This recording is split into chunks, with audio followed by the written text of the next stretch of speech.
ये सवाल कर रहा है कि जो एवरेज है 4 अंकों की संख्या दी है हमें 1244, 2345, 33x3, 4x38, इसका औसत मुझे 2925 दिया है। What is the average of 5x+3 and 9x-5?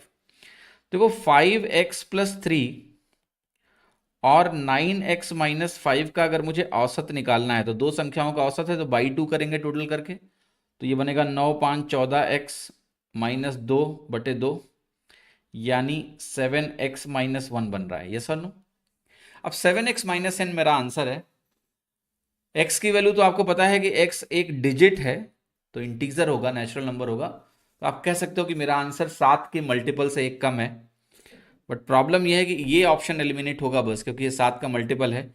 बाकी तीनों आंसर 7 के मल्टीपल से एक कम है, यानी एक बढ़ाऊं अगर मैं सारे ऑप्शन में तो वो 7 के मल्टीपल है, यानी तीनों में से कुछ भी हो सकता है। इससे मेरा आंसर नहीं लग रहा है। ठीक है, लेकिन हो सकता है ऐसे ऑप्शन होते कि सिर्फ यही देख के मैं आंसर लगा पाता, इसलिए ये कैलकुलेशन आप पहले कर लो। ठीक है कि भाई एक्स के टर्म में मेरा एवरेज क्या होगा, जरूरत होगी तो ही एक्स निकालेंगे। जैसे यहां पर 3 ऑप्शन ऐसे हैं जो 7 के मल्टीपल से एक कम है, तो मैं निकालूंगा आगे। अब इस सवाल को ऐसे देखिए कि भाई 4 नंबरों का टोटल क्या बनेगा। अगर 4 नंबरों का औसत आपको दिया है तो टोटल यहां से निकाल सकते हैं।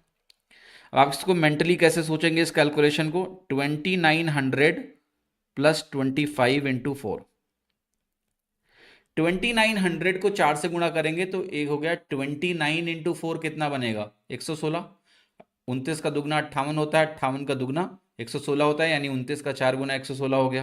तो सीधे उसको जब 4 गुना करेंगे तो 11600 मिलेगा। फिर मैं 25 का 4 गुना करूंगा तो मुझे 100 मिलेगा।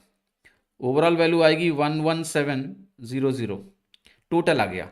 अब देखिए टोटल कितने नंबरों से आया है? 1244, 2345, 33x3, 4x38, इसका टोटल है 11700।